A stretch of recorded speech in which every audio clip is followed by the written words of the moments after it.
Time to talk a little MMA here on the show. From ringsidereport.net, check out the website.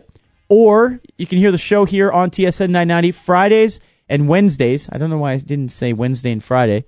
10 p.m. every week here on the program. You can follow the host of that show on twitter.com/DaveSimonMMA.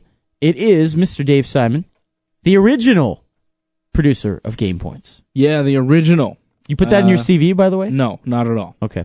Should I? Maybe. I don't know. I've been on the air for October 04 was your first appearance on this show.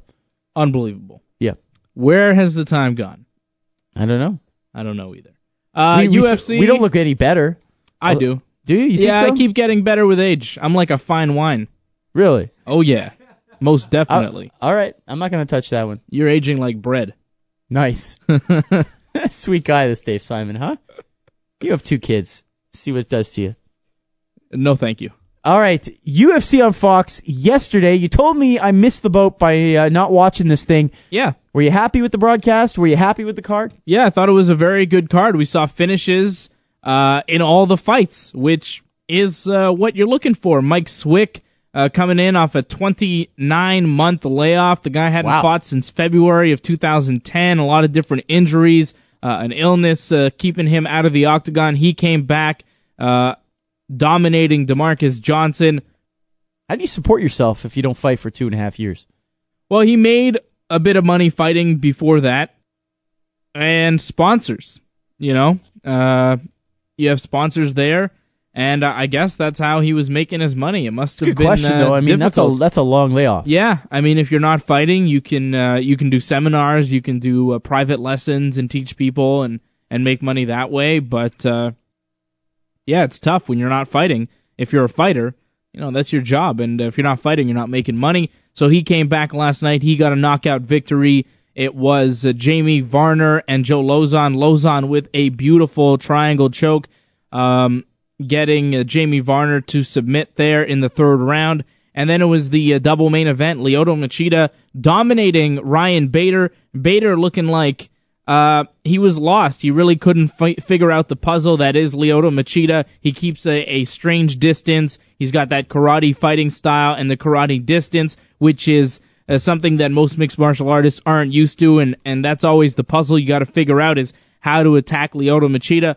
Bader did not figure it out at all and got picked apart and knocked out in the 2nd round. And then the main event, Shogun taking on Brandon Vera. An impressive performance from Shogun and a real gutsy performance from Brandon Vera. He took one hell of a beating throughout that fight until eventually it was too much, suffering the TKO victory in the 4th round. So Shogun gets a win, Machida gets a win, and before this card, Dana White said that the guy who won most impressively in that double main event of light heavyweights would go on and get the next title shot for that UFC light heavyweight title. And Dana White making the announcement just mere seconds after Shogun had defeated Brandon Vera, Dana saying that it'll be Lyoto Machida getting the next title shot against either John Jones or Dan Henderson. And that's a name that they can sell as well. Yeah, they can sell that name, but they could have also sold Shogun. I mean, Shogun just as big a star, I think, as Lyoto Machida, and Shogun has fought more since fighting John Jones. Shogun lost to John Jones and then fought a couple times since. I mean, he lost to Dan Henderson in one of the best fights I think we've ever seen in mixed martial arts, and then came back last night and beat Brandon Vera. But Machida lost to John Jones in December of last year, and then hadn't fought since last night. So I kind of have a problem with, you know, Machida getting another shot against John Jones potentially after losing to Jones, fighting once, getting a victory, and then potentially fighting Jones again down the road in his very next fight. I would have given it to Shogun. It had been a longer period of time since Shogun had fought Jones. Shogun fought Jones in March of 2011, where he was knocked out and lost the title to Jones, whereas Machida fought him in December. Who fared better against Jones? Well, that's tough. I mean, Shogun was coming off a knee injury, and I don't think he was the same Shogun as we've seen in the past couple of fights from Mauricio. I think that Machida did fare better against John Jones, but that's not saying very much. He won the first round. He hit John Jones a few times and won the first round. He was then choked unconscious in the second round.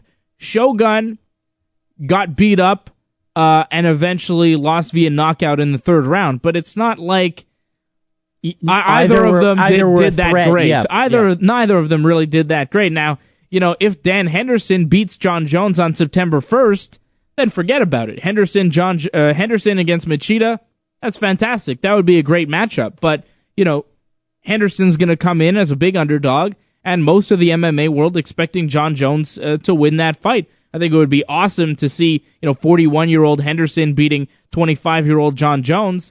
I don't think it's going to happen. I think it's possible, though, in which case, that would be cool, Machida and Henderson. But if it is John Jones, I don't know if people really want to see Machida fight John Jones again. We just saw it.